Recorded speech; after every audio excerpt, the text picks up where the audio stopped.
kunting kanin lang kasi diet ako ngayon eh. Ano ko lang to, Masarap yun nan. Ha? Masarap. I-practice ko lang itong luto ni Mrs. na igado.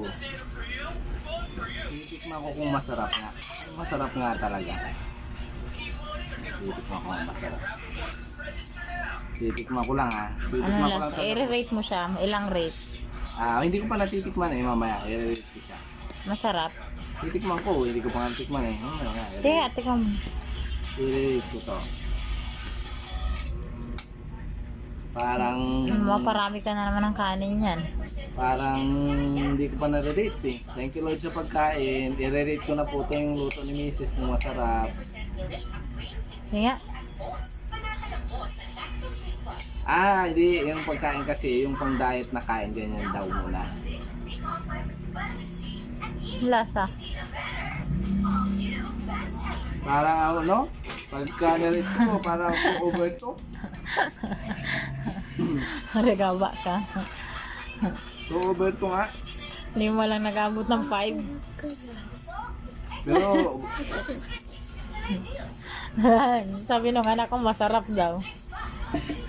Sino ang the best magluto dito, Lia, sa bahay? Mama. Oh, diba? parang over 3. Yung mga anak mo, pag nagluto ako, ang sabi niya sa akin, Mama, ang sarap. Eh, ikaw, ilan rate mo? Mga 9. Bakit 9? 9. Yung patatas pa. Ano yun? Gaya ng kuwalat eh. Half cook. Ang gusto nila, sobrang lambot. Half cook lang yung patatas eh. Sabi ko, ayaw ko kumain eh. Di ba? Simot. Ngayon sabihin mo sa akin na 3/3. Third vlog. Uy, ang dami mong kinain kanin kanina. Unti lang. Third vlog. Yung totoo talaga, masarap talaga yung luto ni Mrs. Tingnan mo ubos oh. Ngayon, yung i-rate ko, pero pinag-iisipan ko pa, pinag-aaralan ko pa kung ang i-rate ko sa kanya 9 to Tama na. 9 over 9. Kamay pa yan. Kung i-rate ko sa kanya 9 over 9. Sarap, be. Ha? Ano? Pag gutom. Ano rate mo, be?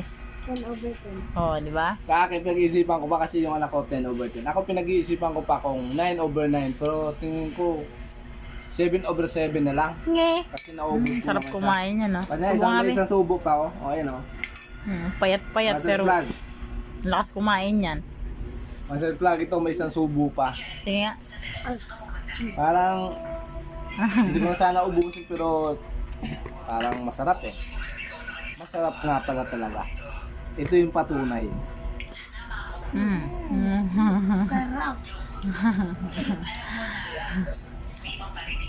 Thank you sa manonood! Bye. Bye.